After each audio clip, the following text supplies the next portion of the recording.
그럼 됐습니다. 반갑습니다. 예, 이병헌 예, 차장님. 안녕하세요. 자, 예, 다들 예, 인사합시다. 반갑습니다. 예, 안녕하십니까. 반갑습니다. 예, 예, 반갑습니다. 이게 뭐 우리가 가보지 않는 길을 가는 거라서 저도 옆에 또 저 딸한테 이 도움을 받고 있습니다. 다들 어려운데 이것도 또 공부인 것 같아요. 저기 저희들이 이 지방 정부와 정책이라는 세션인데요. 오늘 이렇게 토론 두 분하고 발제 두 분하고 토론 이렇게 한 분을 모셨습니다. 발제는 우선 터일금터 이사님인 이병만 처장님이 해주시겠습니다. 처장님 잘 들리시죠? 예, 잘 들립니다. 예, 반갑습니다. 그다음 우리 권중기 박사님 또 저기 자치경찰제에 대해서 발표를 해주셨습니다. 잘 들리시죠, 박사님? 예, 잘 들립니다. 예, 토론회 전담대학교의 나준몽 교수님께서 참석해 주셨습니다. 반갑습니다. 예, 반갑습니다. 오늘 유익한 시간 될 것 같습니다. 네.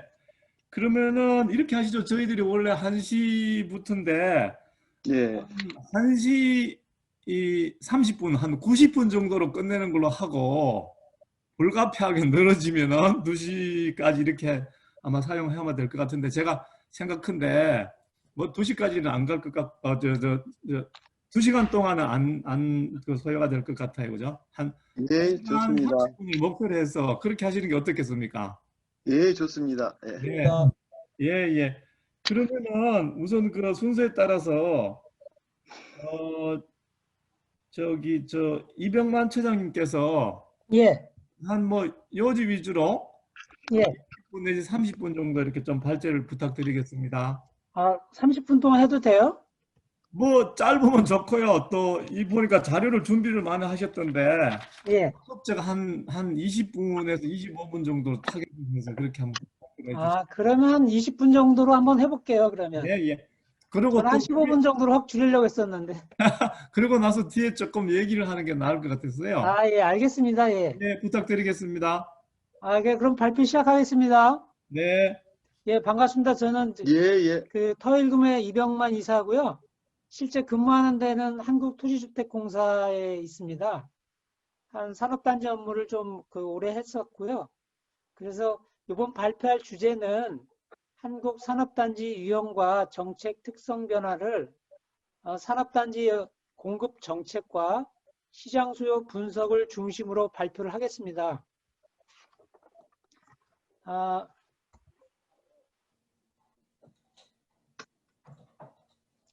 발표 순서는 들어가는 말, 산업단지 공급 정책과 시장 수요 이론, 한국 산업단지의 공급 정책과 시장 수요 분석, 맺는 말 순서로 하겠습니다.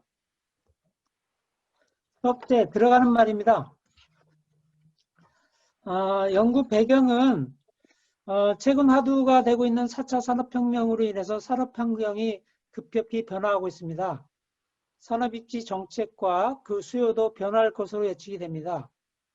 우리나라는 일제강점기와 6.25 전쟁 폐해로 수요 원국이었으나 대한민국의 2019년 세계 11위의 어떤 경제 성장 배경에는 국가주도 경제 성장 전략과 산업단지 개발이 있었습니다. 이에 한국 경제 발전을 이끌어온 산업단지 정책 특성 변화를 산업단지 공급 정책과 시장 수요 분석 관점에서 검토하고자 합니다. 한국의 산업단지 정책의 시기별 정책 환경 변화, 예를 들면 지역균형 발전 혹은 수도권 집중 억제 정책 등과 어떻게 연관되어 있는가, 산업단지 공급이 산업단지 관련 하위시장 즉 지역별 특성을 반영한 시장 수요를 반영하고 있는가 등을 살펴보고자 합니다. 연구 방법은 1960년대부터 조성한 산업단지 현황 자료 등의 기존 문헌과 통계 자료 등을 10년 단위로 전국을 시군별로 분류하였습니다. 이를 다시 산업시설용지 공급을 위한 산업단지 공급 정책과 시장 수요를 획렬구조로 유형을 구분을 하고 분석지표에 대한 비중을 비교를 하고 입지계수를 적용하여 산업단지 특성을 분석하였습니다. 이를 공간상의 GIS로 표기를 하고 산업단지 정책의 어떤 적정성을 분석해 보았습니다. 보시는 그 표와 표 1, 2는 뒤에서 다시 설명드리도록 하겠습니다. 네. 두 번째, 산업단지 공급 정책과 시장 수요 관련된 이론을 간략히 정리해 보았습니다. 첫째, 지역 발전을 위한 산업단지 정책입니다. 우리나라 지역 발전 정책은 지역 발전 패러다임 변화에 따라 시기별로 변해 왔습니다. 1960년에서 70년대는 성장 거점 전략으로, 1980년대에는 광역 발전 전략으로, 1990년대에는 균형 발전 전략으로, 예. 2000년대에는 국가 균형 발전과 광역 경제권 전략으로, 2010년대에는 지역 행복 생활권 전략으로, 2020년대는 포용 성장과 균형 발전 전략을 추진하고 있습니다. 또한 지역 발전 패러다임도 변화하고 있는데요. 행정구역 단위의 분산 투자에서 규모의 경제를 위한 광역화로, 지역 균형을 위한 획일적 개발에서 선택과 집중을 통한 지역 특성화를 지향하고 있고요. 중앙주도식 하향식 개발에서 지자체나 주민 중심의 분권화 정책으로 지역 간 대립과 갈등에서 연계 협력을 통한 상생 발전을 도모하기 위한 어떤 패러다임 변화가 최근에 특히 이제 변화되고 있다는 것을 실감하고 있습니다. 다음은 산업단지의 지역 발전 효과에 대해서 알아보겠습니다. 산업단지가 개발이 되어 기업이 입주하게 되면 고용 기회가 창출되고 1차 승수 효과로서 관련 제조업의 전후방 파급 효과, 지역 건설 시장의 성장, 서비스 산업 부분의 성장 등에 의해서 의한 어떤 추가 고용 효과가 창출되고 있습니다.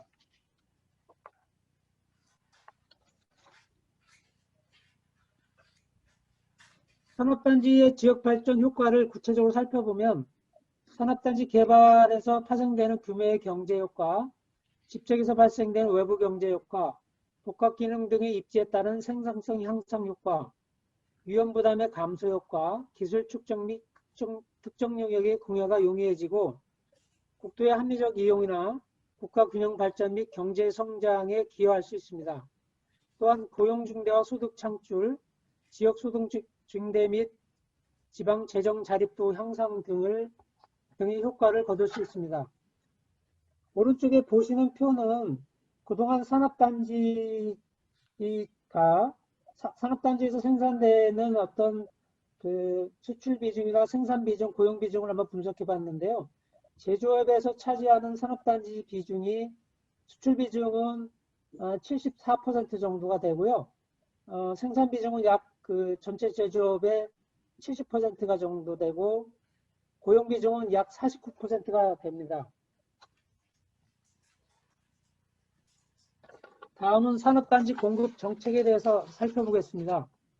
산업단지 공급 정책은 공간 정책과 비공간 정책으로 나눠볼 수 있는데요. 공간 정책에는 산업단지 개발을 통한 공장의 어떤 집단적 계획 입지와 사회 간접 투자를 통한 개별 입지를 유도하는 목적의 용도 지역 지구제랑 용도 지역별 행위 제한, 환경 관련 규제 등이 있고, 비공간 정책은 산업 구조 조정, 조세 제도, 인허가 규제, 각종 부담금 제도 및 시장 조작 등을 통해 실시되고 있습니다. 국가주도 성장 전략과 개발 체제에 의해 추진한 산업단지 정책이 앞에서 말씀드린 대한민국의 어떤 압축적 경제 성장에 지대한 공헌을 했지만 산업단지 수요와 공급 시기, 가격, 업종 차이 등으로 인하여 산업단지 정책의 한계 또한 상존해 왔었습니다. 다음은 산업단지 시장 수요에 대해서 살펴보겠습니다. 기업이 시장 수요에 맞도록 적재적소에 적정 가격으로 산업시설 용지를 공급할 수 있는 산업단지 개발이 최고의 목표일 것이지만 이를 위해서는 수요도 굉장히 중요한데 대규모 산업단지의 경우에는 신규 시장 수요 창출이 가능하기 때문에 시장 수요 분석이 필요성이 좀 낮았었습니다. 근데 최근 중소규모의 일반 산업단지나 도시 첨단 산업단지가 많이 개발되고 있는데 이는 시장 수요 창출이 좀 어렵기 때문에 기존 시장 수요 권역의 특성을 반영하는 경향이 강하기 때문에 시장 수요 분석의 필요성도 증대되고 있습니다. 산업단지 공급 정책과 시장 수요 관련된 선행 연구를 검토해 보면 기존 연구는 주로 우리나라의 산업 정책이나 산업지 정책의 문제점과 개선 대책을 주로 국가나 광역시도 차원에서 제시를 하다 보니까 시군별 어떤 지역적 특성에 대한 고려가 좀 미흡했던 측면이 있습니다. 다음은 산업단지 공급 정책과 시장 수요 분석에 대해서 보다 구체적으로 말씀드리겠습니다. 산업입지 공급 계획 및 조성 실태를 분석해 보면 산업입지 공급 계획을 수립할 때 계획 입지를 개별 입지보다 1.6배에서 3배로 계획했지만 2019년 말 현재 전국의 공장 면적 기준을 계획 입지 대 개별 입지로 그 비율을 살펴보면 51대 48로 공급 계획 그 수립의 의도와는 다른 어떤 결과를 보여주고 있습니다. 세부 내용은 그 오른쪽 표에 나와 있습니다. 다음은 산업단지 노후 실태를 분석해 보았습니다. 산업단지 조성 이후 오랜 시간 경과 등으로 인해서 2030년이 되면 현재 산업단지의 70% 이상이 노후 산업단지가 될 것으로 예상됩니다. 이에 따라 노후 산업단지 재생이 2020년대 산업지 정책의 주요 대상이 돼야 될 것입니다. 노후 산업단지 재생을 위해서는 법적 기준 정비와 산업단지 입지 정책 측면의 구체적인 사전 준비와 대책이 절실합니다. 앞에 표 5에 살펴보는 것처럼 국토부에서 관리하고 있는 산업입지법과 산업통상자원부에서 만들고 있는 산업집적법에 따른 그 노후 산업단지 기준도 서로 상이하고요. 그 다음에 관련 제도도 이원화돼서 운영되고 있는 측면이 있습니다. 다만 최근에는 경쟁력 강화 사업 등을 통해서 유관 부처끼리 협업을 통해서 사업을 하고 있지만 제도적인 어떤 통합이나 정비는 필요한 상황입니다. 다음은 그 산업단지 공급 정책과 시장 수요 분석을 위한 유형을 구분해 보았습니다. 표에 있는 것처럼 산업단지 공급 정책이나 목표나 이런 계획을 저는 계량으로 표현하기가 좀 어려울 것 같아서 산업단지 전체 그 평균 면적보다 크냐 적으냐로 좀 구분해 봤고요. 시장 수요는 그 분양률이 높으냐 적으냐, 다시 말하면 미분양률이 10% 미만이냐 이상이냐를 봤습니다. 이는 국가산업단지의 경우는 미분양률이 15%가 되면 지정이 제한되어 있고 여러 차례 그 퍼센테이지를 나눠서 시나리오로 분석을 해봤는데 10%로 했을 때 제가 원하는 어떤 값이 가장 근접해서 제 임의로 미분양률을 10%로 정해봤는데 요거는 제 어떤 임의적인 어떤 판단 기준이 들어가 있는 한계가 좀 있습니다. 그래서 그림 6에 보면 전국의 산업단지를 시군별로 산업 시설 용지의 면적이 크고 작으냐 아니면 시장 수요가 분양률이 이제 높으냐 낮느냐에 따라서 활력 지역과 유보 지역, 잠재 지역, 비활력 지역으로 나눠서 전국을 구분해 봤습니다.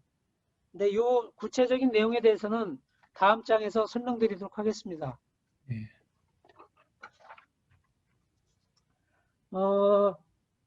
산업시설 지정 면적이 그 평균가 비상으로 크고 분양률이 높은 지역을 활력 지역으로 저는 이름을 붙여봤는데요. 이 유형에는 36개 시군이 해당이 됩니다. 그림에서 보면 경부 고속도로 축인 동남권 지역, 충청권 지역, 수도권 지역이 이제 주로 해당이 됩니다. 이 지역에는 주로 이제 국가산업단지가 많이 포진되어 있고요. 이 지역은 이제 산업단지 초기부터 지속적으로 지정 개발되어 왔습니다. 다음은 유형 2에 대해서 말씀드리겠습니다. 산업시설 지정 면적이 크고 분양률이 낮은 유형 2인 유보지역은 주로 부산광역시나 익산시, 하동군, 당진시 등이 이제 포함되는데, 유보지역에 건설된 시기는 주로 산업단지 발전기인 72년도에서 82년도, 그리고 산업단지 인허가 절차와 간소 특례법이 운용된 그 이후에 지정된 산업단지가 좀 적게 그러니까 규모가 작았던 작게 많이 공급하려고 했었지만 요 해당되는 지역에는 4개 시군이 좀 이렇게 분류가 돼서 누구에도 약간은 좀 데이터가 좀 작은 그런 한계가 좀 나오는 문제가 있었습니다.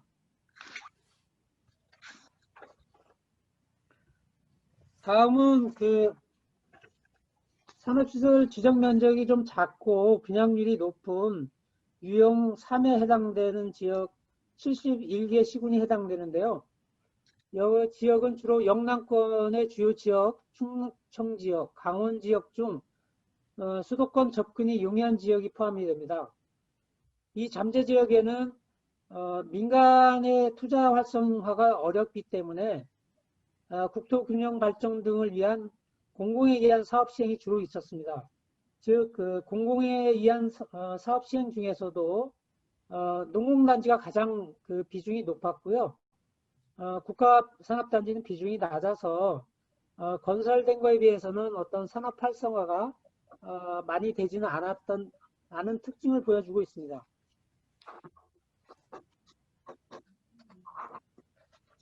다음은 유형 4입니다. 산업시설 지정 면적이 좀 작고 분양률이 낮은 비활력 지역으로 표현할 수 있는데요. 이 지역은 경부축의 반대 방향인 강원도와 호남 지역을 연결하는 축으로 볼 수 있습니다. 주로 강원 지역, 경기 동북부 지역, 경북, 충북 접경 내륙 지역, 호남 지역이 포함이 됩니다. 지역 경제 활성화를 위해 82년부터 91년도에는 농공단지를 2002년도부터 2011년엔 도청 산업단지를 개발했으나 활력지역에 대조될 만큼 산업이 활성화가 잘 안 된 지역입니다. 다음은 공장입지 분석에 의한 산업단지 정책을 한번 평가해 보았습니다. 앞서 살펴본 그 4가지 유형 중에서 네 가지 유형에 따라서 분석을 해봤는데요. 활력지역과 유보지역에서는 잠재지역과 비활력지역에 비해서 계획입지와 개별입지 모두 공장 절대량이 좀 컸고요. 이는 산업시설용지 초과 수요가 즉 계획입지에 필요한 양보다 더 많은 수요는 개별입지 어떤 공급을 통해서 보완된다고 좀 판단을 했습니다. 특히 산업활력지역 같은 경우는 공장입지 수요를 개별입지에서 계획입지로 유도할 수 있는 신규 산업단지 조성이나 기존 노후산업단지 재생 등이 지속적으로 요구된다고 할 수 있습니다. 이와 반대인 비활력지역 같은 경우는 지속적으로 개발해왔지만 산업 활성화가 되지 않고 뒤에서 살펴보겠지만 각종 지표에 비교해 봤을 때 의도와 다른 어떤 성과를 거둘 수 없었기 때문에 지금과 다른 차별화된 지역균형 발전 차원에서의 산업입지 정책 수립 시행이 요구된다고 할 수 있습니다. 이를 말씀드리는 이유는 산업 활성화와 현황 측면에서 보면 그 경부축인 대도시 인근 지역으로 굉장히 산업이 활성화되어 있고요. 잠재 지역과 비활력 지역 중에서도 산업 활성화가 강한 수도권과 대구권의 경우는 공장 수요가 많은 지역으로 산업단지 공급 확대 및 기존 개별 입지의 관리 정책이 요구가 되고요. 잠재 지역과 비활력 지역 중에서도 산업 활성화가 되지 않은 충청권, 경상권, 강원 및 호남권역은 산업입지 수요와 공급 측면이 아닌 지역 균형 개발 측면에서의 차별화된 새로운 어떤 접근과 전략이 필요하다고 보여집니다.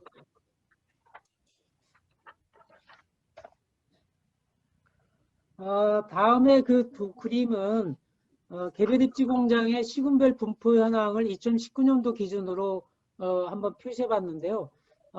색깔이 이렇게 빨간색일수록 개별입지가 굉장히 강하게 분포가 되어 있는 부분이고요.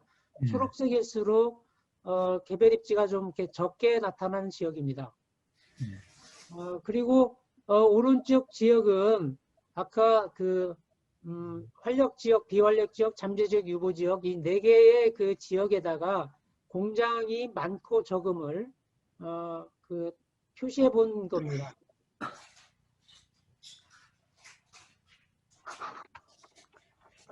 다음은 그 산업단지와 사회 이제 경제 지표와의 어떤 상관관계를 분석해 봤습니다. 분석 결과를 간단히 말씀드리면 인구보다는 GRDP와의 어떤 상관성이 더 많이 나타났고요. 이제 네 가지 앞에 말씀드렸던 유형 중에서 비활력 지역 같은 경우는 산업단지와 GRDP 간의 상관관계가 나타나지 않는 것으로 분석되었습니다. 이는 그 균형 발전 등 정치적 목적에 따라서 낙후 지역의 산업단지를 지정했거나 지역 발전 측면에서 산업단지 개발의 어떤 파급 효과가 저조한 것을 의미한다고 저는 보았습니다. 따라서 비활력 지역은 지역의 산업 기반 현황을 정확하게 진단하고 이를 기초로 면밀한 산업 육성 전략과 기업 유치 방안이 마련되어야 될 것으로 보여집니다. 그 표는 뭐 활력 지역, 비활력 지역, 유보 지역, 잠재 지역 다 표가 있는데 우선 비활력 지역에 대해서 예시를 들어줬고요. 지명관계상 한번 요 한 개만 표현했는데 두 표에서 보시다시피 거의 상관성이 이렇게 나타나지 않습니다. 네.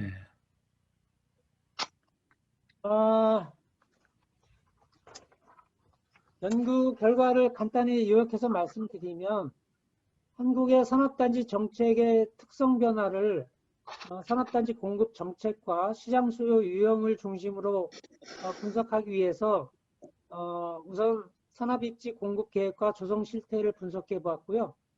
그다음에 그 개별입지를 계획입지를 개별입지보다 많이 조성 공급해 하고자 했던 산업입지 정책과 달리 지금 개별입지가 계획입지보다 더 많이 활성화되고 있어서 아직도 계획입지에 대한 어떤 즉 그 산업 단지 정책에 대한 어떤 변화가 좀 필요한 것으로 보여지고요. 특히 수요에 기반을 둬서 경제 발전을 도모를 해야 될 것으로 보여집니다. 지금까지는 균형 발전 측면에서 지속적으로 공급해 왔지만 생각보다 그 효과가 좀 적었기 때문에 수요에 기반을 두되 비활력 지역 같은 경우는 지금과 다른 어떤 차별화된 전략이 좀 필요하고 이를 위한 어떤 산업단지 정책의 합리적 개선이 좀 필요할 것으로 보여집니다. 또한 노후 산업단지 재생을 위한 법적 기준 정비와 산업지 정책 측면의 어떤 구체적인 대비가 좀 필요할 것으로 보여집니다. 네. 또한 그 산업단지 공급 정책과 수정 수요에 따라서 4개 유형으로 구분을 하고 어, 산업단지 특성을 분석하고 공장 입지에 대한 산업단지 정책 평가, 그다음에 산업단지와 사회 경제 지표와의 어떤 상관관계를 분석한 결과 활력 지역 및 유보 지역의 경우는 그 계획 입지와 개별 입지 모두에서 공장의 절대적이 더 큰 것으로 나타났기 때문에 산업시설 용지의 초과 수요가 개별 입지 공급을 통해서 보완된다는 것을 알 수 있었고요. 활력 지역 같은 경우는 신규 산업단지 조성과 기존 노후 산업단지 재생 사업 등의 어떤 지속적인 추진이 요구됨을 알 수 있었습니다.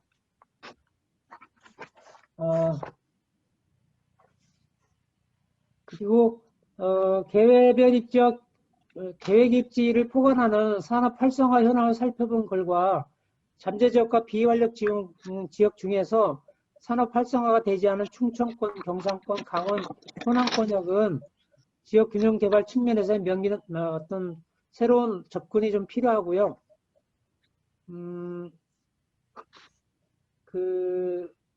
지역 균형 발전 및 지역 경제 활성화를 위한 154개 시군 산업단지 현황 지표와 인구 GRDP 등의 어떤 사회경제 지표의 상관관계 분석한 결과 비활력 지역 같은 경우는 산업단지 개발의 파급 효과가 저조하기 때문에 반복돼서 말씀드리지만 지역개발 정책적 차원에서 좀 지금과 다른 어떤 차별화된 전략이 절대적으로 필요한 그런 상황입니다.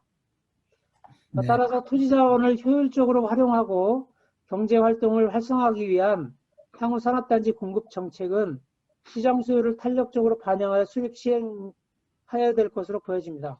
이상 간략하게 보고를 마치겠습니다. 네.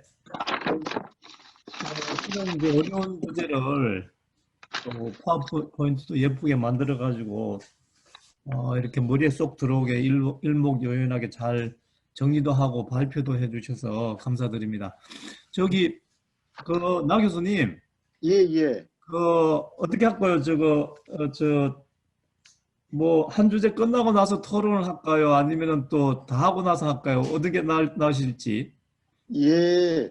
근데 좀 이게 주제가 좀 상이한 그런 부분들도 그러니까. 있어서 예, 이것을 예, 이제 비슷하면은 이제 같이 하면은 좋을 것 같은데 이게 그러게요. 이제 예, 뭐 상이하니까 뭐 달리해도 되지만 혹시 음, 뭐 여러 가지 뭐 운영상이랄지 아니면 뭐 이런 부분에서 전체적으로 뭐 필요하다면 뭐 전체적으로 하도록 하겠습니다. 어떻게 할까요? 뭐 차장님이 그런 것들은 크게 방향을 알려주시면 그대로 하도록 하겠습니다. 그럼 이렇게 하시죠.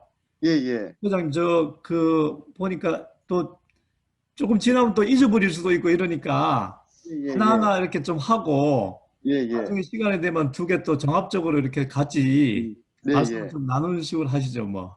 예, 예, 예, 예. 예, 그러면 그러는 게 더 좋을 것 같습니다. 예, 왜냐하면 예, 이게 예. 이제 좀 주제가 상이해서 이게 또, 또 시간이 지나면 또 이렇게 그렇죠. 그런 논점이 될 수 있는 것을 놓칠 수도 있지 않을까 하는 그런 생각이 예, 들어서 예, 그러면 그렇게 하도록 하겠습니다. 예, 예. 그러면 나 교수님 부탁드리겠습니다. 예, 예, 뭐 예, 한, 예, 예. 뭐 이 부분들을 제가 이제 미리 발제 원고를 좀 받아서 검토를 뭐 하지를 못한 상황이어서 예, 일단은 뭐 제가 큰 흐름 속에서 조금 생각나는 부분들을 두서없이 조금 코멘트를 하도록 하겠습니다. 예, 저도 이제 한국 산업단지의 어떤 뭐 발전 과정하고 이런 부분들을 관심 있게 또 바라보고 이렇게 자문도 이제 하고 있는데요.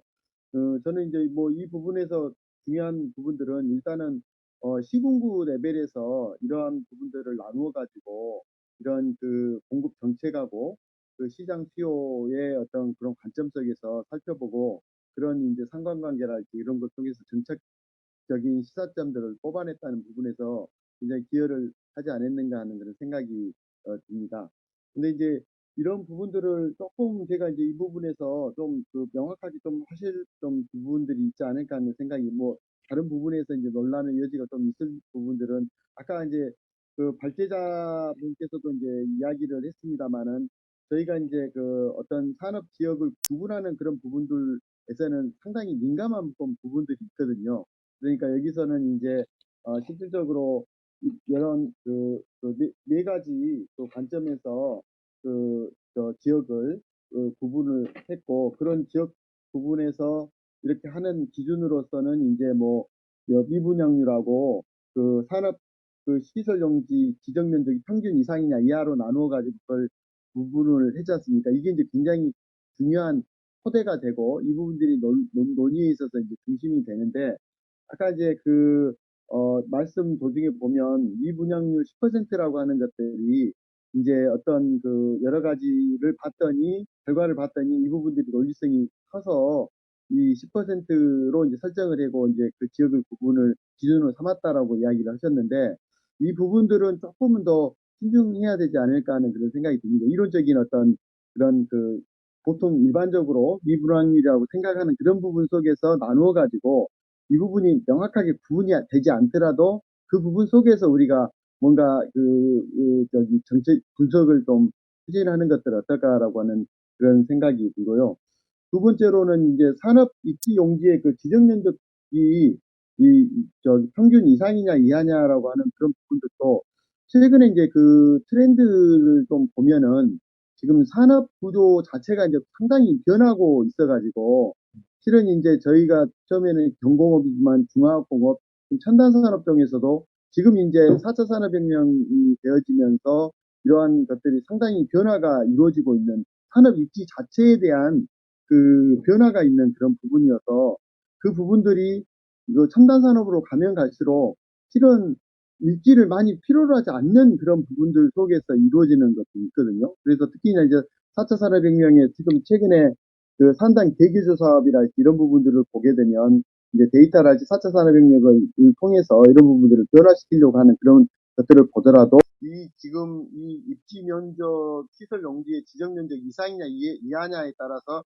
활력이냐 이제 비활력이냐라고 지정하는 그런 부분들에서는 조금 놀라는 소재가 있지 않겠냐라고 하는 생각이 들어서, 이 부분에 대해서는 조금 더 객관적인 관점 속에서 이런 것들을 나누어서 살펴보는 것은 굉장히 중요하지 않을까 하는 그런 생각이 듭니다.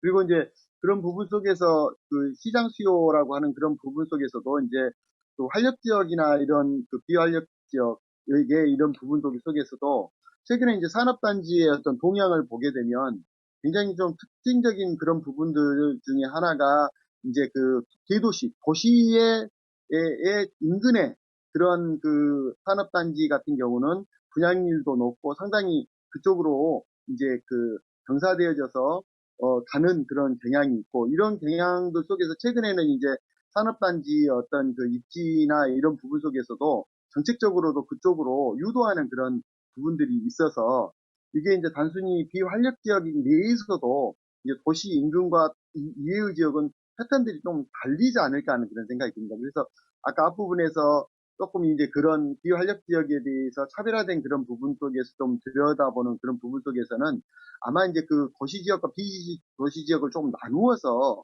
이런 것들을 좀 세심하게 본다라고 그러면 또 다른 왜냐면 이게 이제 분석 자체가 시군구별로 되어 있기 때문에 그 부분을 조금 더 구체적으로 나눠서 보시면 조금 더 그 수요에 가까운 최근 동향을 반영한 이러한 그 입지 패턴이랄지 특성들을 찾아낼 수 있지 않을까 하는 생각이 듭니다. 그래서 조금 더 있지만 일단 뭐 이 정도 하고 좀 이야기를 듣고 이렇게 조금 시간 있으면 더 하고, 그러지 않으면 종합 토론에서 이렇게 하는 것은 어떨까 하는 생각이 듭니다. 예, 참, 중요한 점을 지적해 주신 것 같습니다. 4차 산업혁명으로 대변되는, 말하자면, 뭐 플랫폼 기술이라든지, 뭐, 디지털 이코노미라든지, 이렇게, 산업은 첨단화가 되는데, 그런 게 비춰봤을 때, 전통적인 이런 그 관점에, 이런 어프로치의 이제 실효성 문제라든지, 그 다음에 또, 저도 아까 들어보니까 그 유형화할 때, 여러 가지 이제 뭐, 이런 그 차원이 있을 텐데, 우리 처장님께서 많은 고민을 하신 것 같아요. 이게 또 아마 학위 논문인 걸로 제가 이해가 되는데, 저는 이제 아까 그 하면서 이 유형화가 지금 우리 교수님 말씀하시다시피 이제 뭐 인구 규모에 비춰봤을 때 인구 규모하고 얼마만큼 접근성이 있느냐 없느냐 이런 것도 또 하나의 기준이 될 수도 있고 또 하나는 이게 그 분양률 이런 거 보면은 또 연대 기준으로 보면은 또 그게 좀 달리 나타날 텐데 그래서 이 재밌는 이런 그 연구고 뭐 그런 생각이 울컥 들었습니다. 나중에 이제 되면 우리 차장님 좀 한번 좀 말씀 좀 지금 어떻게 한번 말씀 듣고 넘어갈까요? 그런 관점에서 저는 조금 저기요 첨언을 하면은 네. 이걸 이제 산업의 어떤 그 우리 산업 입지를 보면은 시장 중심형 아니면은 이제 이게 저기 공급 뭐 시장 중심형도 있고 그다음에 이제 그 재료 중심 재료 중심형도 있고 그다음에 이제 네. 첨단 산업형도 있고 그러지 않습니까? 여러 가지 이제 조금 입지의 유형을 좀 산업 유형을 좀 나누어서 이렇게 입지 관점에서 이제 만약에 본다면은 이걸 보면 실은 이제 첨단 산업은 또 다른 패턴들을 가질 수가 있을 것 같아서 이걸 조금 그런 식으로 좀 나눠보면 굉장히 그 다른 패턴들에서 이런 부분을 또 보다 더 그 정책 시사점들을 또 도출할 수 있지 않을까 그런 생각이 또 한번 생각이 드는데요. 예, 맞아요. 예. 죄송합니다. 차장님 그 어떻습니까? 뭐 유형을 하면서 많은 고민 같은 거, 뭐 이런 거 하셨을 것 같은데. 이게 이제, 지금 나 교수님 말씀한 부분이 저도 굉장히 공감이 되고요. 음, 사실 제가 이거 유형 나누는데 아까도 잠깐 언급 드린 것처럼 이 이제 공급 정책과 이제 시장주를 과연 어떤 지표로 나타낸 거에 대해서 굉장히 고민도 많았고 그거에 대해서 어, 이런 어떤 전문가들이 뭐라고 하면 뭐 말씀해 주시면 제가 좀 방어하기가 좀 어렵다라는 정도의 그런 거는 있었지만 네. 이게 이제 그 다양한 방법으로 분석은 할 수는 있습니다. 근데 이거를 이제 전국 시군을 하다 보니까 음, 좀 그 한계가 있어서 다만 네. 이제 그 개별 공장들이 실제로 얼마만큼 분포돼 있고 그다음에 거기서 생산인 여기에는 지금 표현이 안 돼 있지만 음, 생산액이나 아니면 그런 것들도 이제 연계해서 그 분석은 해봤는데 음, 저희가 포커싱을 둔 거는 주로 이제 산업단지 관련된 그 공급 정책이 지금 몇십 년 동안 너무 변화가 없다는 거에 대해서 좀 초점을 두었습니다. 그래서 그 변화를 좀 해야 된다라는 측면에서 네, 이제 몇 가지 예를 들어서 이제 분석을 하다 보니까 좀 한계는 있었던 건 맞습니다. 그래서 네. 좀 나 교수님이 말씀하신 그런 부분도 추후에 좀 더 보다 면밀하게 검토를 해서 활력 지역도 그러면 좀 보다 아니 그다음에 활력 지역, 비활력 지역, 그 여러 가지 지역도 여러 타입으로 또 세분화해서 그거에 대한 맞는 정책이나 이런 것들을 다시 고민해 보아야 될 필요는 분명히 있습니다. 아이, 네. 감사합니다. 예. 참 어려운 거, 그래도 잘 이렇게 정리를 하신 것 같고요. 저는 궁금한 게, 이렇게 비활력 지역에 아까 경제와의 상관성 이런 거 이제 말씀해 주셨는데, 나머지 새 지역, 유보라든지 잠재 지역, 뭐 특히 이런 경우에는 아마 논문에서는 분석을 하셨을 텐데, 예. 맞아요. 여기서는 이 사회경제 지표하고의 관련성 이런 것들이 어떻게 나타났는지 좀 궁금합니다. 지금 활력 지역은 이제 그 비활력 지역에 비해서 네. 좀 숫자나 이런 것들이 거의 1에 가깝게 좀 나타나서 상관성이나 이런 것들이 좀 있는 것으로 보여졌고요. 음, 잠재 지역과 유보 지역은 그래도 패턴이 이 비활력 지역보다는 오히려 그 활력 지역에 가깝게 좀 숫자가 나타나서 오히려 상관성은 활력 지역과 잠재 지역과 유보 지역이 좀 비슷하게 나타난 경향이 나타났고 유독 비활력 지역은 이 지금 표에 나와 있는 숫자처럼 숫자들이 너무 좀 낮게 떨어져서 음, 이게 좀 비활력 지역이 특히 이제 문제가 있는 것으로 저는 분석을 했습니다. 예. 마이너스도 있고 그런데, 그죠? 예, 예.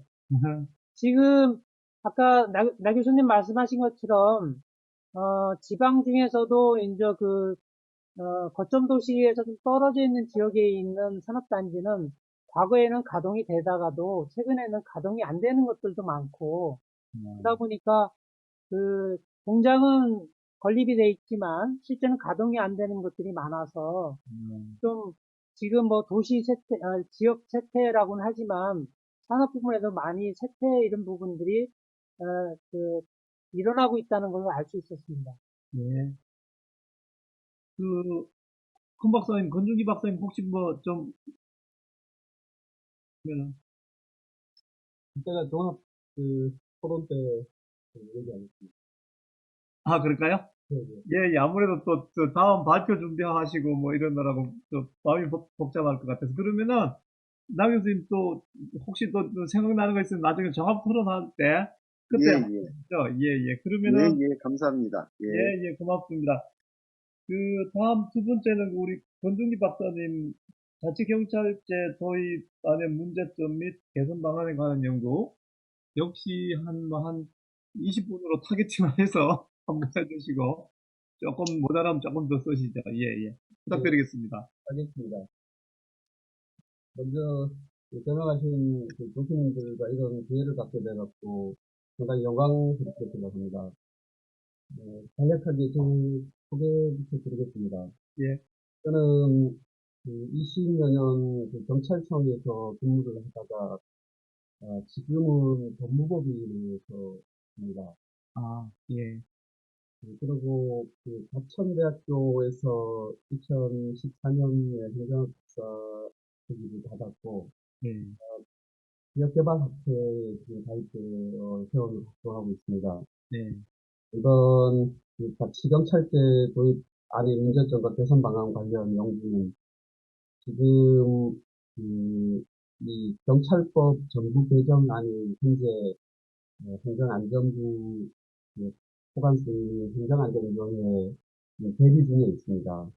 그래서 지금 통과 가능성이 상당히 많은 그런 상황이어서 이걸 저희 지역개발학회와 관련된 부분이 지방자치라는 측면에서 연관성이 있어가지고 한번 리뷰해보는 차원에서 발표를 하게 되었습니다. 예, 제가 지금 보는 건 테스트 문서입니다. 좀 전에 이덕만 박사님, 처장님처럼 좀 세밀하게 준비를 못하고 이 테스트 문서로 발표를 대신하겠습니다. 예, 괜찮습니다. 먼저 발표 순서는 페이지 10페이지에 목차의 서론 부분에서 간략하게 연구의 목적을 살펴보고 그 다음에 자치경찰제의 의의와 도입 용의를 살펴본 후에 개정안의 주요 내용을 검토해보고 다시 개정안의 문제점 및 개선 방안을 본 후에 결론을 내리도록 하겠습니다. 이 연구의 목적은 방금 전 간략하게 말씀드렸듯이 금년 8월 4일에 경찰청 정부 개정안이 검찰, 경찰, 국가정보원 등 경제 권력기관 개혁안의 후속 진행 작업 사항 중 하나로 발의가 됐습니다. 근데 이게 현재와 같이 경찰 공무원을 그대로 국가 소속으로 정치시켜가지고 이 상태에서 경찰 사무를 국가경찰 사무와 자치경찰 사무로 나누고 그게 수사를 담당하는 국가수사본부를 도입하는 것을 결제합니다. 현 정부 초기부터 검경수사권 조정과 고위공직자 비리 수사처 조치 그리고 요거와 맞물려서 자치경찰제 도입이 대통령 공약과 국정과제로 선정되어 추진되어 왔습니다. 이 자치경찰제의 취지는 국민 밀착형 치안 서비스 제공과 지방 정권 운영을 기능을 위한 것인데 주요 내용은 생활안전, 공생치안 등 군생활과 직결되는 업무에 대해서 국가경찰에서 지방자치단체 소속 자치경찰로 이관하고 자치경찰에서 이러한 업무를 담당하도록 하는 것입니다. 다음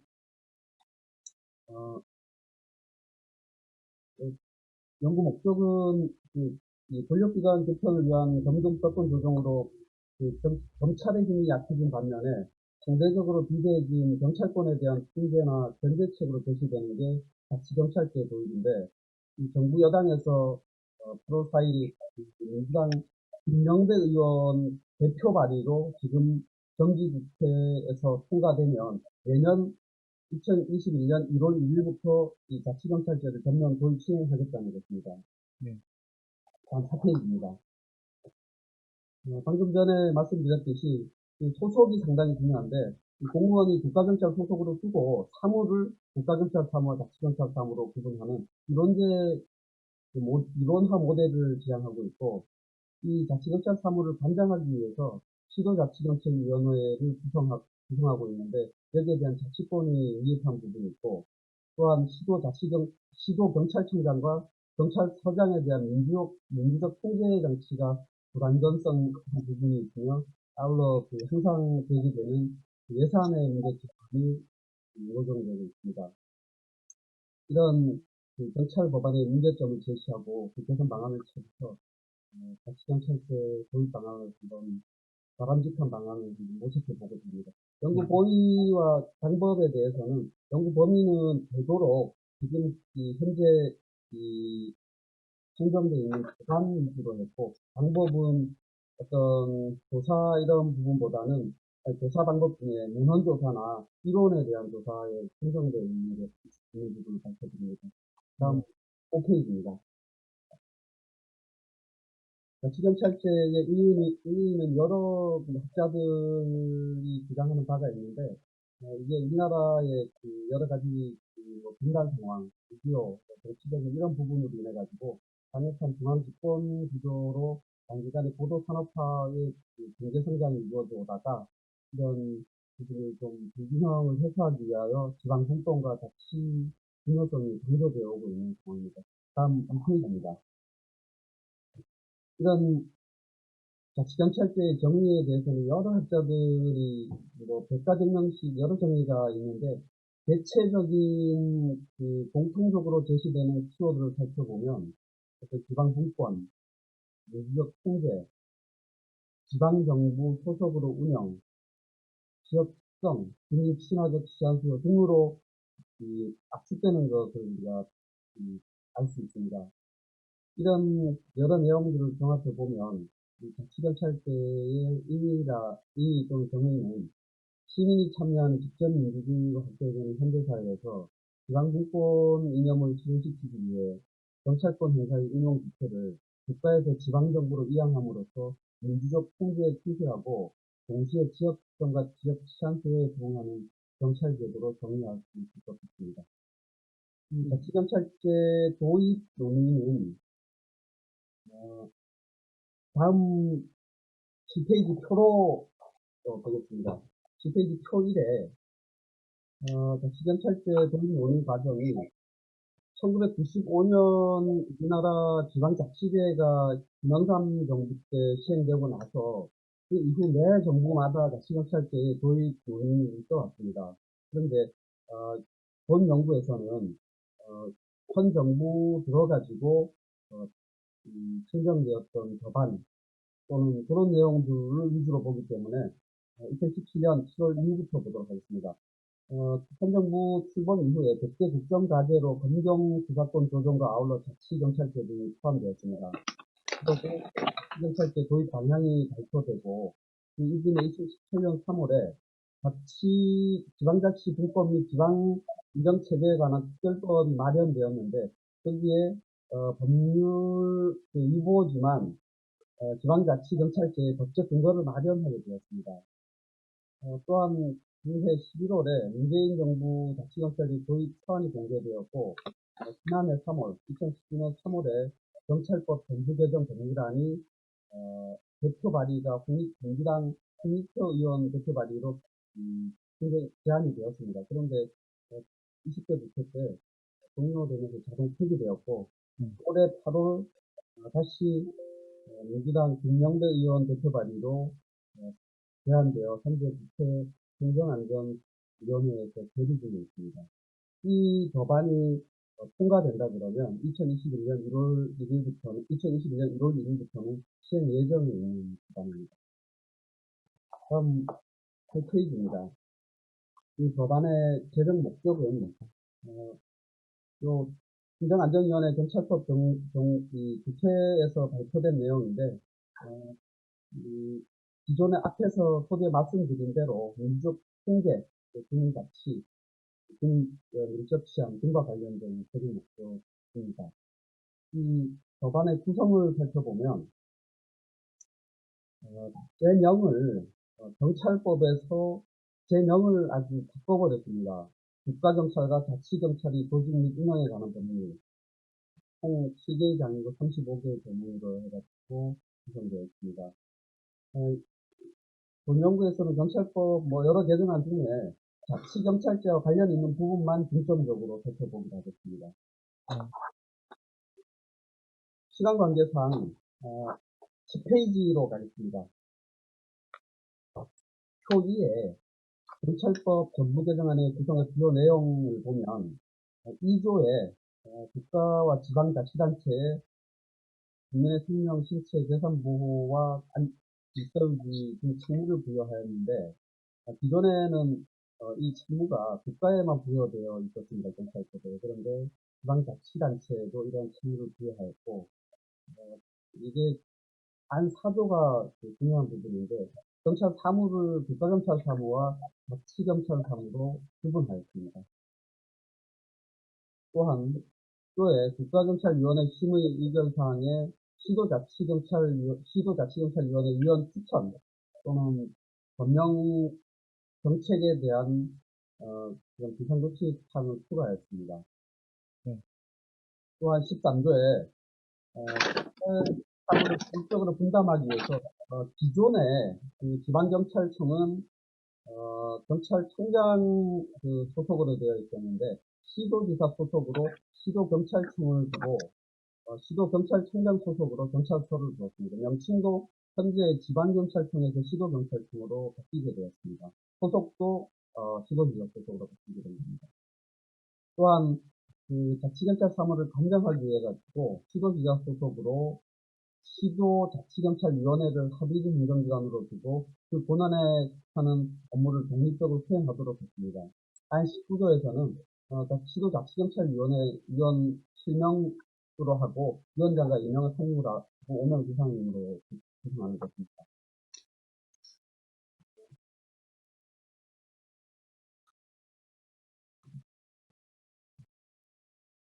이 28조에 시도경찰청장의 임용 관련 사항을 정하고 소관 사무에 따라 경찰청장, 시도자치경찰위원회 및 국가수사본부장의 지휘를 받도록 하는 이 내용은 자치경찰의 업무에 대해 가지고 경찰청장의 지휘를 받는 부분도 있고 시도자치경찰위원회의 지휘를 받는 부분도 있고 국가수사본부장의 지휘 감독을 받는 부분도 있고 이렇게 지휘 감독 체계가 하나의 자치경찰을 두고 세 부분에서 지휘 감독이 가능하도록 그렇게 되어 있습니다. 안 33조, 35조는 국가의 재정적 지원 의무를 명기하고 예산은 시도지사가 구립하도록 했습니다. 이게 좀 경찰법 개정안의 주요 내용입니다. 또한 11페이지로 가겠습니다. 법안의 주요 내용이 첫째 이론화 모델입니다. 표에 보면 시도경찰청 경찰서에는 동일하게 경찰 공무원들이 존재를 하고 있고 기존에는 그림 1에 국가경찰 위원회 소속으로 경찰청을 두고 경찰청장이 지방경찰청 경찰서를 통할했는데 이 자치사무에 대해서는 자치경찰이 시도지사 소속의 시도자치경찰위원회를 두고 시도경찰청을 자치경찰 사무에 대해서는 지휘감독을 하도록 그렇게 이론화 모델을 도입한 겁니다. 이론화 모델이라 함은 실질적인 법 집행을 하는 시도경찰청, 경찰서, 주변의 파출소의 구성원들은 변화가 없고 그게 업무만 국가사무의 업무를 하거나 다시 정정하겠습니다. 경찰청에 일하는 소속돼 있는 사람들은 경찰청 소속이라는 소속 자체는 변함이 없고, 또 국가공무원이라는 조직은 변함이 없고, 이 사람이 담당하는 일이, 생활안전, 교통, 또 지역경비 등 관련 사항은 자치사무로 하여 이 부분을 자치경찰이 담당하도록, 그래서 이 하부 조직에서 하나의 법 집행기관이 활동하는 그런 체제로 되어 있습니다. 먼저 17페이지 요거와 대비되는 위원회 모델을 보고 가겠습니다.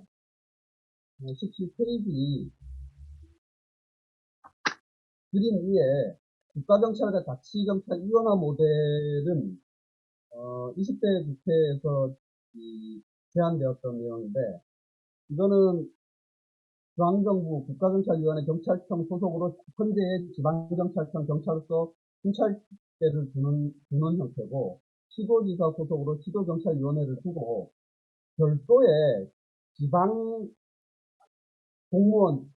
지방행정공무원으로 자치경찰본부, 자치경찰대, 그들의 파출소를 두어서 이 별도의 이원화 모델을 구성하는 사항입니다. 이거는 차이점이, 가장 중요한 차이점이, 담당하는 업무들은 유사한데 이 소속이 국가공무원이 아니고 지방자치단체에 소속된 지방자치공무원이라는 게 차이점입니다. 다시 12페이지로 가겠습니다. 가장 중요한 것이 국가경찰 사무와 지방경찰 사무의 부분인데, 다음 13페이지. 개정 법률안은 초 3에 있는 자치경찰 사무를 제외한 나머지 사무는 전부 국가경찰 사무로 규정하고 있습니다. 따라서 여기 초 3에 규정되어 있는 것이 자치경찰 사무입니다. 주민 밀착형 관련 업무인데, 지역 내 주민 생활 안전 관련, 지역 내 교통, 공공시설과 지역공사장 등의 지역 경비, 주로 수사 사무와 관련해가지고는 학교폭력, 가정폭력, 성폭력, 등, 또는 교통사고에 관한 조사, 수사, 자치림, 이런 부분들은 자치경찰 사무로 진행하고 있습니다. 37페이지입니다. 사비제 행정기관이 경찰위원회를 구성하는 건데, 앞에 살펴본 바와 같습니다. 또한 시도경찰청장, 경찰서장 관련 부분도 앞에 살펴본 바와 같습니다. 다음 15페이지. 그러면 이 개정안 문제점과 개선 방안을 검토해 보도록 하겠습니다. 먼저 법안 제명이 현재 경찰법을 국가경찰과 자치경찰이 조직 운영에 관한 법률로 변경, 이렇게 되어 있는데, 실질적으로는 조직의 변경은 없이 동일한 사람들이 사무만 국가경찰 사무냐 지방경찰 사무냐 이런 상황에서 이 이름을 제명까지 바꾼 거는 아마도 권력기관 개편이라는 명제 속에 무언가 권력을 민주적 통제, 분산이라는 측면에서 비대해진 경찰권을 통제한다는 그 강박관념 하에 이름을 자치경찰이라는 법명을 일부러 굳이 건강부회로 끌어온 게 아닌가 하는 그런 생각이 듭니다. 따라서 법안 제명을 이게 조직까지 바꾼다 그러면 국가경찰과 자치경찰이 조직 운영에 관한 법률로 변경하는 것은 의미가 있지만, 그렇지 않다 그러면 경찰법 개정 또는 굳이 자치경찰이라는 말을 써야 된다 그러면 국가경찰과 자치경찰이 사무 운영에 관한 법률 정도로 변경해야 되지 않나 생각합니다. 다음 자치경찰대 일원화 모델과 이원화 모델인데, 일원화 모델, 이원화 모델은 살펴본 바와 같습니다. 그런데 지금 현재의 개정안으로 선정되어 있는 일원화 모델은 실질적으로 다음 16페이지입니다. 자치경찰의 사무는 있지만 자치경찰과는 없는 유니만 자치경찰대로 할 수 있겠습니다.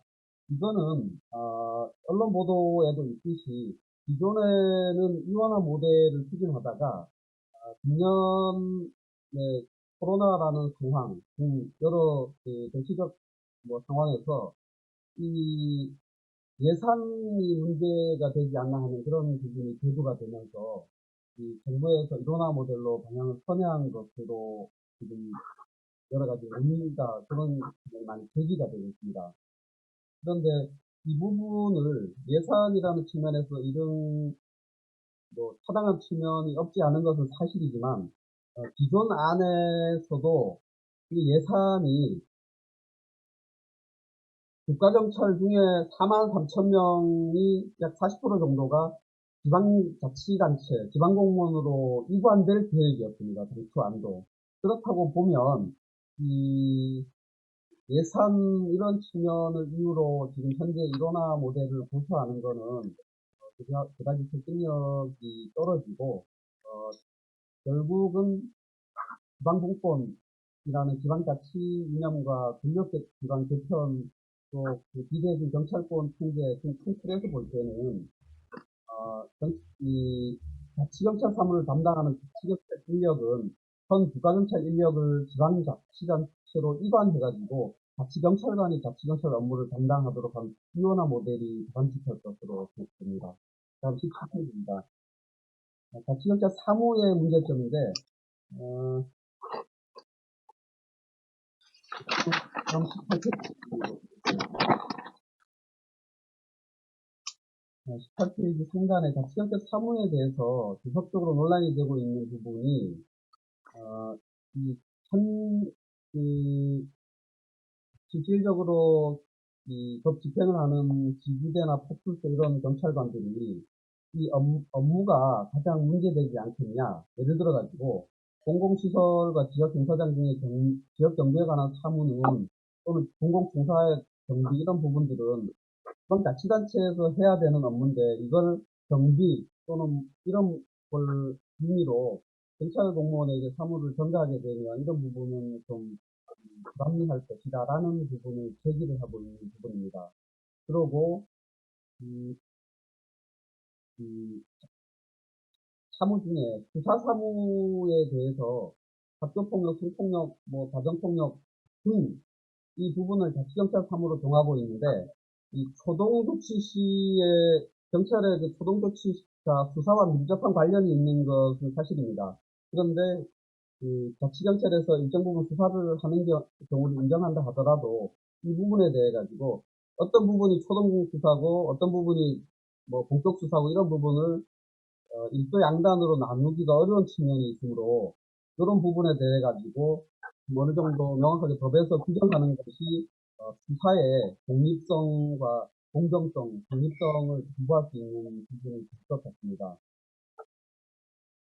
다음 자치경찰위원회 구성 및 운영의 문제점인데 이게 사실은 어떻게 보면 상당히 심적으로 중요한 부분 같습니다. 현재의 일원화 체제라 그러면 그나마 이 자치경찰위원회에서 자치경찰 사무에 대해 가지고 지휘감독을 하도록 하고 있는데 이 자치경찰위원회를 구성하는 부분이 다음 19페이지입니다. 자치경찰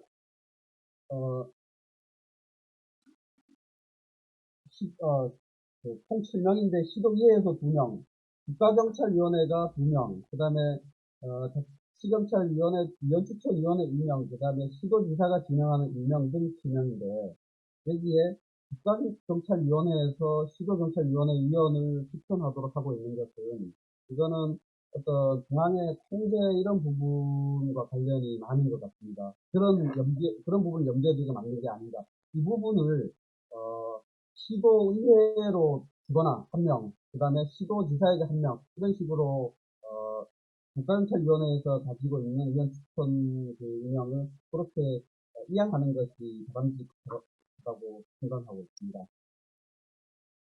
또한, 이, 위원장은 시도지사가 임명하도록 하고 있는데, 실질적인 위원회, 시도자치경찰위원회를 구성하는 위원장과 상임위원, 나머지 5명의 위원도 위원으로 구성되어 있어서 중요성이 있지만 위원장과 상임위원은 굉장히 중요한데 위원장은 시도지사가 임명하고 상임위원은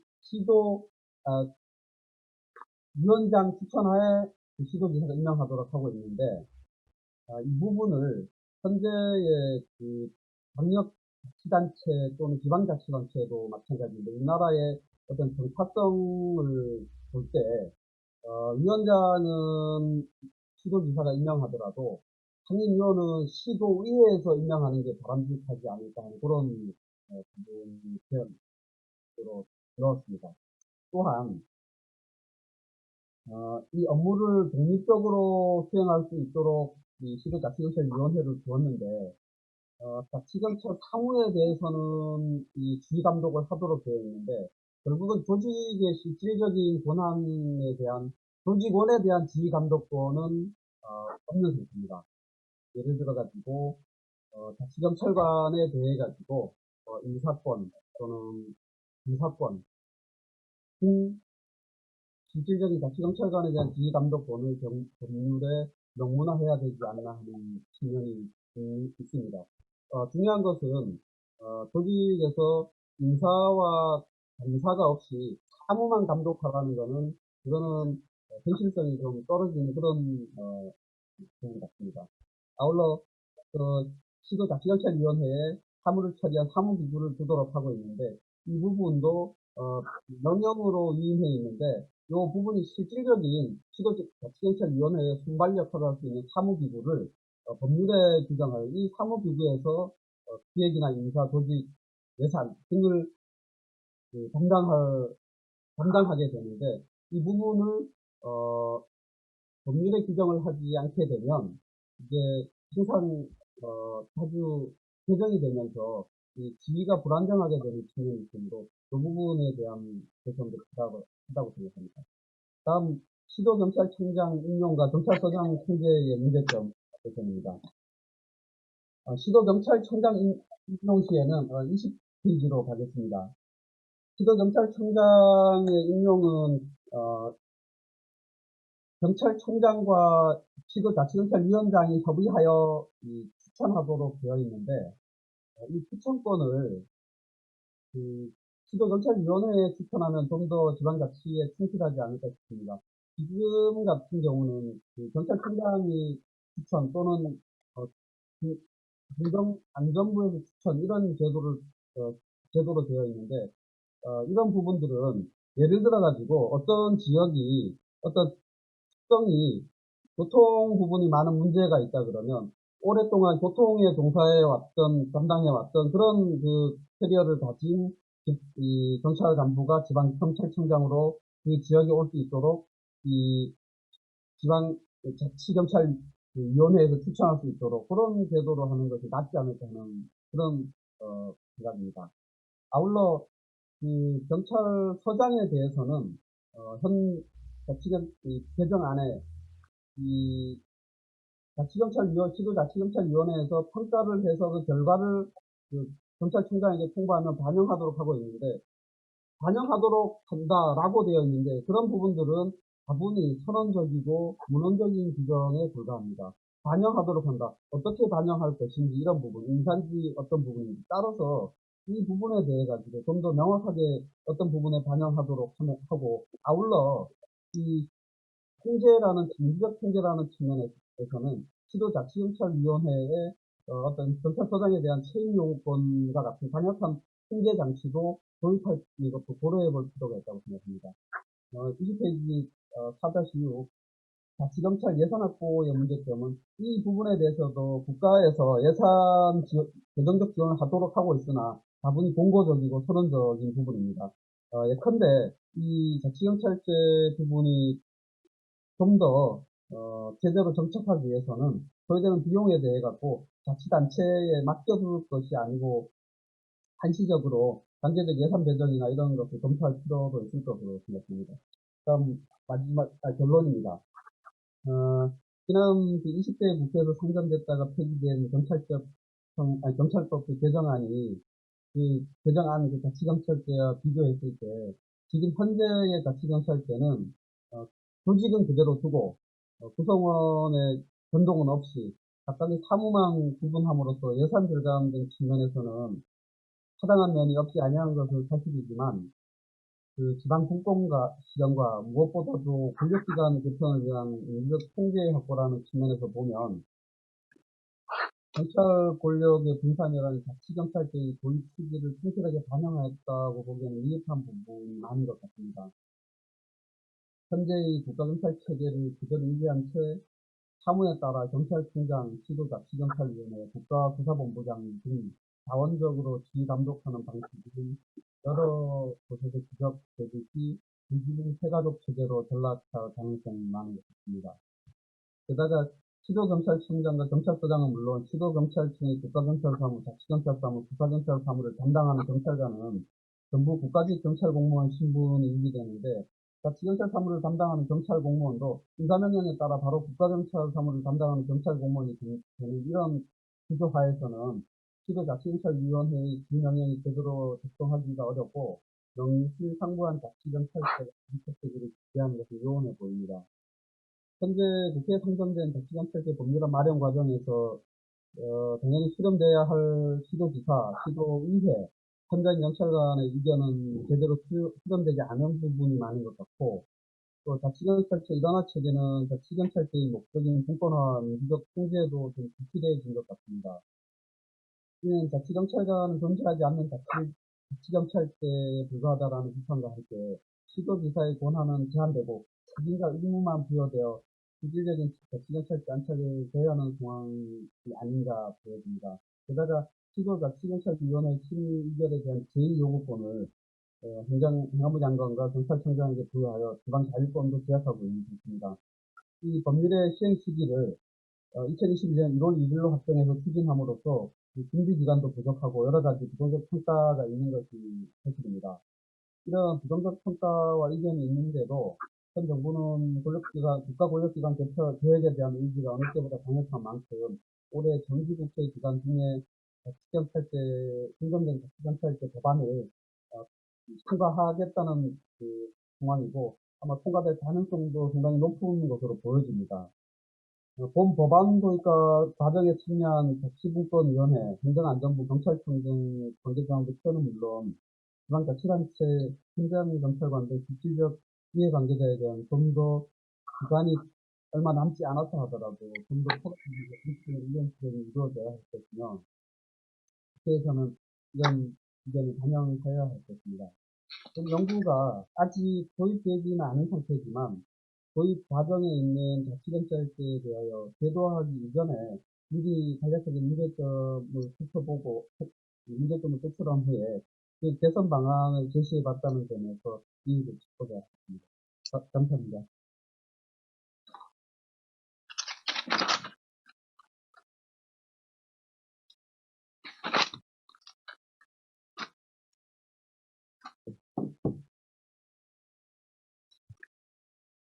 제가 너무 시간을 오래 죄송합니다. 10분만 하려고 그러고 30분이 돼가지고. 우리 차장, 우리 차장 계신가요? 김현호 교수님. 김현호 교수님이 차장이신데, 김현호 교수님, 김현호 박사님, 혹시 계신가요? 김은호 교수님 말씀이 안 들립니다. 예, 예. 이제 들립니다. 제가 이거 끊었네요. 저 200만 처장님 들어오셨네요? 예, 반갑습니다. 예. 저기, 우리 큰 박사님, 어려운 주제, 발표해 주시느라 고생하셨고요.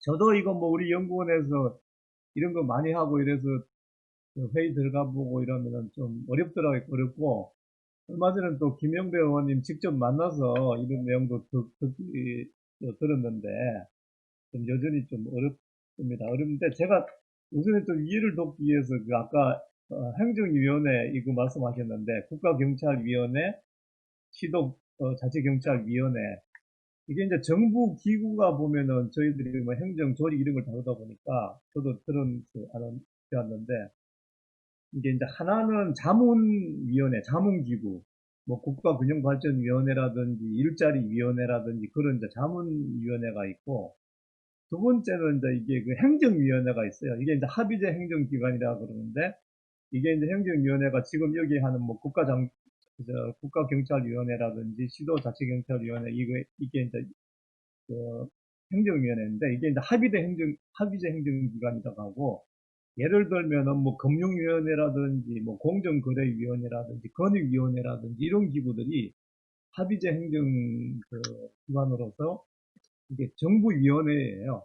여기는 뭐가 있냐면은 예산 편성권도 독자적으로 가지고 있고 우리 지금 뭐 금융위원회가 그렇잖아요. 그럼 조직도 독자적으로 가지고 있고 이렇습니다. 그래서 말하자면 이게 이제 행정기관에 속하는 건데 뭐 균형발전위원회라든지 이런 건 행정기관에 속하지는 않고 그래서 기재부한테 돈을 달라고 이렇게 얘기도 못하고 그런 상황이고 또 하나는 마지막으로 이제 독임제 행정기관이라는 게 우리가 말하는 부처청 뭐 국토부니 뭐 저기 뭐 행안부니 뭐 기재부니 부나 처나 청을 독임제 행정기관인데 이것도 역시 이제 뭐 조직 편성권이라든지 예산 편성권을 가지고 있는 거고요. 지금 여기에 말씀하시는 국가경찰위원회라든지 통제장치로서 시도 자치경찰위원회는 말하자면 이게 행정기관이 되는 겁니다. 이 자체가 이제 감사도 받아야 되고 예산도 편성할 수도 있고 또 조직도 편성할 수도 있고 그래서 이제 그 두 개를 통제장치로 합의제 행정기관으로 되겠다는 이런 얘기였어요. 자 그러면은 우리 나 교수님 좀 네. 그 제가 이쪽 분야는 제가 전공 분야가 아니어서 조금 네, 조심스러운 부분인데, 제가 이제 하나의, 시민으로서 네, 이런 부분에서 관점 속에서 이 부분들을 뭐, 코멘트라기보다는 뭐, 이런 재현, 뭐, 이 부분에 대한 코멘트를 조금 뭐, 하도록 하겠습니다. 좀, 이 부분 인식이 좀 부족한 부분들도 있을 수 있어서, 이 부분은 조금 양해를 좀 양해를 해주시면 감사하겠습니다. 네, 저는 이제 보면은 저희가 이제 항상 어떤 것들을 우리가 이제 급하게 하다 보면 실은 가장 쉬운 방법은 업무 기능은 이관을 하고 그러잖아요. 행정도 네, 마찬가지였으니까 하고 가장 중요한 것은 조직으로 움직이려면은 예산과 조직 인사권인데 그런 인사권은 그대로 두고 이제 그런 업무만 이양한 부분이지 않는가라고 하는 그런 지금 이제 그래서 이 부분들은 조금 이제 과도기적인 그런 차원 속에서 우리가 접근을 할 필요가 있지 않을까 하는 생각이 듭니다. 저희가 뭐 우리 뭐 일본이랄지 미국이랄지 이런 부분들을 보면은 이제 상당히 이제 거기 부분들은 이제 정착이 되어진 부분인데 저희는 이제 중앙 집권화에서만 있다 보니까 이런 부분 이해가 일반 네, 시민들은 상당히 얻기가 어려운 그런 부분일 것 같습니다. 근데 이제 중요한 것은 이 지금 자치경찰제를 해가지고 실질적으로 가장 중요한 것은 지금 이제 시민들의 안전과 보다 더 이제 질 높은 경찰 서비스를 받기 위한 그런 부분이지 않습니까? 이제 그런 부분 속에서 이 부분도 이렇게 접근이 되어야 될 것인지라고 하는 것들을 좀 보다 더 또 면밀하게 분석을 통해서 그런 로드맵 제시가 좀 돼야 되지 않을까 하는 생각입니다. 왜냐하면 이제 조직을 한 번에 우리가 가보지 않는 길을 한 번에 모든 것을 다 바꿔가지고 이렇게 하기는 상당히 좀 어려운 부분들이고 그렇기 때문에 우리가 우리 뭐 국가균형발전발에서 자치분권을 하지만 지금 계속해서 많은 부분들이 이제 기능만 이양이 되고 예산과 이런 부분들이 이양이 되지 않지 않습니까? 이제 이런 부분들이 있기 때문에 결국은 이제 이런 과정을 좀 여기도 밟아가지 않을까 하는 그런 생각이 듭니다. 이제 그런 관점 속에서 결국은 이제 가장 시민들이 그러한 자치경찰의 양질의 서비스를 차별화된 서비스가 되어줄 수 있는 그런 부분들을 솔루션을 좀 제공할 수 있는 방향 속에서 이런 로드맵, 그러니까 모든 걸 다 이렇게 하기보다는 그런 점차적으로 어떤 식으로 이런 것들을 이양을 해 가야 될 것인지라고 하는 그런 논의들이 좀 필요하지 않을까 하는 그런 생각이 듭니다. 이제 아주 이상적인 모형은 아까도 말씀을 했지만은 이런 정말로 우리가 자치경찰의 그런 조직과 예산과 이런 부분들을 지방에 넘겨서 지방에서 알아서 하는 뭐 미국과 같이 연방경찰이 있고 이런 것 같은 그런 수준이 되는 것이지만 지금 현재로는 그런 부분들이 국민들도 조금 적응하기 어려운 그런 상황이라고 하는 생각에서 그렇다 그러면 이제 내가 아까 봐서는 이제 그 시장의 권한하고 거기에 예산 부분들, 그다음에 인사 부분들을 어느 정도 지어줄 것이냐에 따라서 이 자치경찰의 어떤 그런 정착되는 이런 속도랄지 이런 부분들이 완성되는 그런 과정들이 단축되지 않을까 하는 그런 생각이 들거든요. 그래서 이제 그런 이 부분들을 조금 이제 이 부분들은 전반적인 그 부분에서 자치경찰의 문제를 다 다뤄가지고 이제 하는 부분들도 중요하지만 저는 이 부분에서 조금 논점을 확 줄여가지고 저는 이제 그런 그 지자체 차원에 있어서의 관점 속에서 어떤 식으로 이런 부분들이 정착이 되어야 되고 권한을 줘야 되고 또 그 부분 속에서 그런 우리가 이상적으로 생각하는 이원화된 그런 부분 속에서의 이런 것이 정착이 될 것인지라고 하는 이런 부분에 조금 더 구체적인 그런 좀 스코프를 좁힌 논의가 좀 필요하지 않을까 하는 그런 생각입니다. 이런 부분들을 조심스럽게 제안을 하면서 토론을 마치도록 하겠습니다. 예. 네, 아주 그 중요한 말씀을 해주셨습니다. 혹시 저기 우리 큰 박사님. 네, 나 교수님 말씀 들으니까 제가 너무 좀 이 법안에만 치우쳐가지고 이 부분에만 포커스를 맞춘 부분이 좀 있는 것 같은데 좀 더 해외, 국내외의 그런 사례들을 좀 더 수집해가지고 말씀하신 대로 지자체 측면에서 좀 정착될 수 있는 구체적인 그런 방안들을 우리들 찾아가지고 결론에서 제시할 수 있는 그런 부분을 좀 보완하도록 하는 게 감사합니다. 예, 감사합니다. 국내 뭐 미국이라든지 일본이라든지 뭐 일본이 자치경찰서가 있는지 모르겠지만 그런 좀 외국에서 어떻게 하고 있는지 그런 것도 좀 나중에 정리를 해 주시면 좋을 것 같네요. 저는 좀 궁금한 게 이게 보니까 이제 크게 그 사무 구분하고 통제 장치 혹은 뭐 지휘 체계 이제 이렇게 어떻게 이해가 되는데 그러면은 예를 들어서 어디 뭐 이 전남이다. 그러면은 전남에 예를 들어서 뭐 장흥이다, 뭐 여수다, 순천이다 그러면 그 지역에는 국가경찰하고 자치경찰 두 분이 다 있는 거죠. 다시 제가 지금 보름 조정하느라고 다시, 네, 그래서 예를 들어서 뭐 어디 뭐 전남의 목포다. 그러면은 이제 목포 지역에 국가경찰하고 자치경찰하고 두 분 다가 거기 있는 거죠. 예, 그러니까 지금 현재 그 파출소에 경찰이 있다 그러면 네, 이 파출소에서 담당하는 업무에 따라 가지고 네, 사람들이 자치경찰도 되고 네. 또 예를 들어 국가의 사무 어떤 걸 다루게 된다 그러면 그 사람이 국가경찰도 될 수 있고 뭐 이런 상황이 되는 겁니다.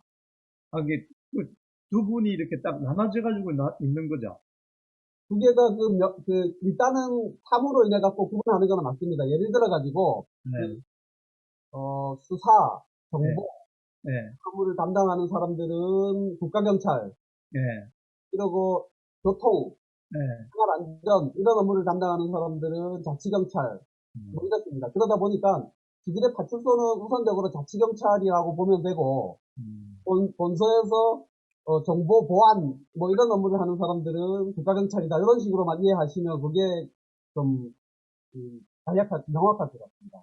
아, 그러면 이제 생활 밀착적인 게 자치경찰 사무인데, 네, 그래서 뭐 둘이 동네에서 싸우고 있는데 가보니까 누가 칼로 툭 찔러가지고 살인이 일어났어요. 네. 그러면 자치경찰이 갔다가 이거 아니네 이래서 국가경찰로 바뀌는 거예요? 그러니까 그 초동 조치 누가 싸움 일어났다 그러면 바로 나가야 되는 게 그 파출소에서 나가야 되는데 네, 나가보니까 이게 어마어마한 뭐 그렇습니다. 사건입니다. 그러면 그 수사를 담당하는 곳에서 나가가지고 처리를 하게 되면 그게 이제 국가 이 경찰 사무가 되는 거고 처음 음, 초동 조치하는 단계에서 그게 신고라는 게 뭐 싸움합니다라고 신고가 돼서 나가는데 나가보니까 이제 뭐 칼 이런 게 있고 사망 이런 게 있을 수 있고 이런 상황에서는 이 초동 조치 단계에서는 그 정도로 해가지고 빨리 국가경찰 사무를 인계하고 이 수사 사무 중에 예를 들어 갖고 집에서 가정폭력이 일어났다. 그러면 그거는 자치경찰도 수사 사무입니다. 음.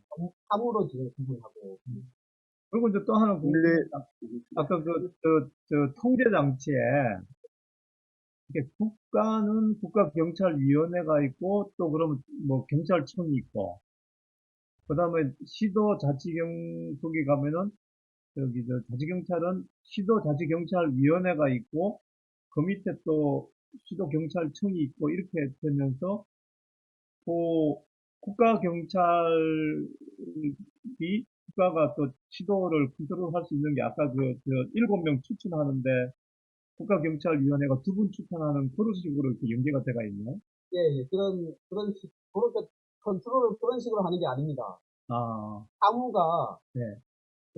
자치경찰 사무는 아까 생활안전, 경비, 교통 뭐 이런 식으로 돼 있으니까 그 부분이 있고, 그거를 제외한 정보 보안, 뭐 이런 사무는 국가경찰 수사 이런 거는 국가경찰 사무다 이렇게 이제 구분을 한 다음에 수사 부분은 또 별도로 떼가지고 국가수사본부장이라는 직책을 만들어서 거기 소관을 해갖고 수사, 그 다음에 국가경찰 사무, 그 다음에 자치경찰 사무 이렇게 세 개를 나눴는데 이 아, 지방으로 내려오면 지방에 있는 그 사람들은 이 동일하게 자기가 저 지구대에 예를 들어 있는 사람이라 그러면 지구대에서도 그 세 가지 업무를 처리를 하는 경우가 있을 수가 있습니다. 네.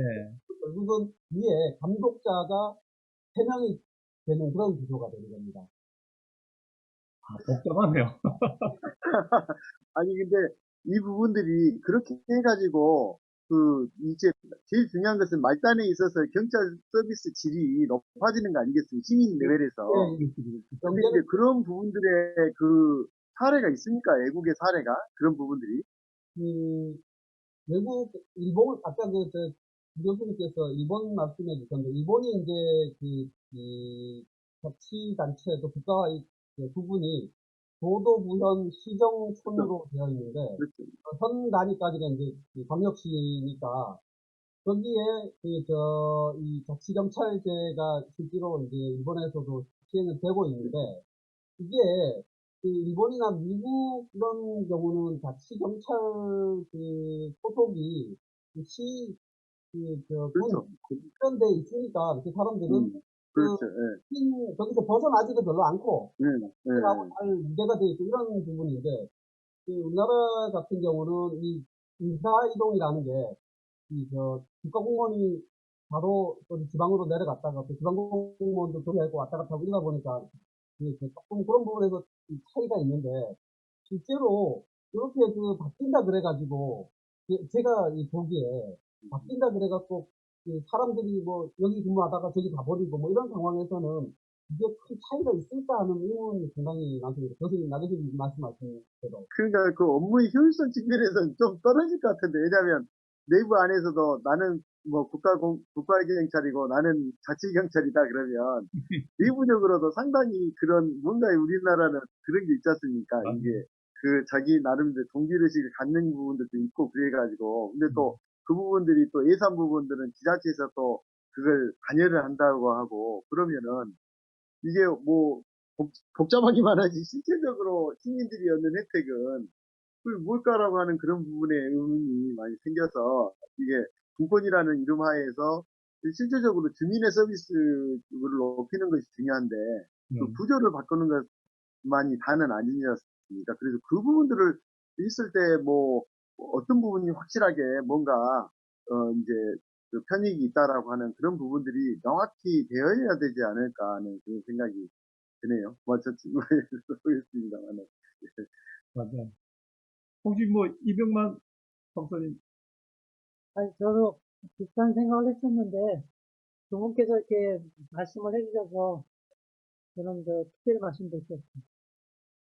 네. 이게 좀 어렵네요. 그죠? 듣고 보니까. 그러니까 시간이 좀 많이 걸리겠죠. 그러면은, 우리 시간이 지금 34분인데, 총괄적으로 이제 2개 주제에 대해서 다 묶어가지고, 못다한 내용이라든지 이런 거 서로, 우리가 제가 또 자장이고, 그 다음에 우리 나 교수님이 토론자로 제가 있지만은, 그리고 또 두 분께서 이렇게 발제자로 제가 있지만, 그냥 좀 허심탄회하게, 그럼 칸막이를 없애고, 못다한 말 있으시면 이렇게 자유롭게 좀 하시는 시간을 조금 갖고, 이 세미나를 마무리하면 어떨까 싶습니다. 그, 이병만, 처장님, 아까 여기 좋은 발표 해주셨는데, 혹시 좀, 못다한 말씀 있으시면은, 그, 이제 여기서는 이제 지난 관계상 이제 구체적으로 말씀을 드리지 않았는데요. 네. 지금 한 40년 이상 우리가 산업단지 그 공급 정책을 수립해 왔는데 과거나 지금이나 이제 큰 차이가 없다가 최근에 이제 지금 금방 이제 그 권유기 그 발표자께서 말씀하신 것처럼 이제 분권 측면에서 예. 산업입지 공급 정책도 시도지사의 권한을 좀 강화하는 쪽으로 해서 시도지사가 자체적으로 수립하게끔 이렇게 권한을 내려줬는데 아직은 이제 그거에 대한 효과가 좀 나타나지 않는 측면이 있지만 근본적으로는 아까 말씀드린 것처럼 우리 산업입지 공급 정책이 어떤 수요 기반의 어떤 균형 발전이라는 측면을 지나치게 강조해서 수요를 이렇게 좀 등한시한 측면이 있어서 계획 입지보다는 개별 입지가 대도시나 이제 그 도시 주변에 난개발을 부추기고 도쿄의 효율적인 어떤 개발이나 이용을 저해하는 측면도 있어서 네. 그 부분을 이제 어떻게 그 학문적으로 분석을 해서 정책적으로 이렇게 제시할 수 있는가를 한번 고민한 측면에서 한번 정리를 해봤던 거고요. 다만 이제 아까 나 교수님 말씀하신 것처럼 그 분류를 유형을 이제 나눌 때 좀 자의성이 좀 있어서 그 자의성을 좀 객관화하고 합리적으로 제시할 수 있는 보완은 분명히 필요한 것 같고요. 그리고 또 하나 아쉬운 건 뭐냐면 그러면 그 아까 우리가 균형 발전의 주 타겟이었던 비활력 지역이나 잠재 지역이나 유보 지역 같은 부분을 어떻게 구체적으로 이제 정책적으로 이제 개선해 나갈 건가 이런 부분은 좀 아직 보다 심도 있는 어떤 연구가 좀 필요할 것 같습니다. 그래서 그런 부분이 좀 아쉽긴 합니다. 예. 지금 나 교수님. 예. 지금 그 전체적으로 국가의 어떤 그 큰 입지 동향은 뭐 말씀하셨지만은 국가 자체도 지금 굉장히 바뀐 것 같습니다. 특히 이제 그 경제자유구역도 최근에 그 국가 기본계획을 하면서 그 트렌드가 완전히 좀 기조가 바뀌었더라고요. 과거에는 균형 발전의 어떤 어, 거였지만 지금은 이제 그 수요자가 있는 그런 도시 중심의 이런 부분들로 바뀌고 또 이제 그 산업 입지의 동향도 최근에는 이제 대학 내에 이제 산업 입지를 하려고 하는 그런 트렌드가 바뀌어서 지금 이제 그 국가의 트렌드나 이런 그 저기는 굉장히 많이 바뀌어져 있다라고 저는 생각이 들거든요. 그런 차원에서 한번 접근을 하는 것도 중요하지만 또 하나는 이제는 우리 사람들이 이 그 공장이 일하는 사람들이 바뀌었다는 것을 우리가 인식하고 우리가 연구를 이렇게 해야 되지 않을까 싶어요. 예를 들어서 90년생이 온다라고 하는 그런 부분에서 보듯이 과거에 월급이 높다라고 해서 다 오는 게 아니라 이제는 이제 산업 기업들이 사람을 찾아가야 되는 그런 차원에서 산업 입지가 이제 검토돼야 될 그런 단계가 되어져서 아마 그런 부분들 속에서 일련의 지금 국가의 산업 입지 정책에 완전히 많이 그 디멘전이 바뀌어서 지금 추진이 되고 있다라고 하는 그런 생각이 듭니다. 이런 부분들도 한번 검토를 하시고 직접적으로 한번 그런 부분들을 반영하시면 좋겠다는 생각이 듭니다. 예. 예, 감사합니다. 네, 굉장한 말씀하셨네요. 우리 금 박사님.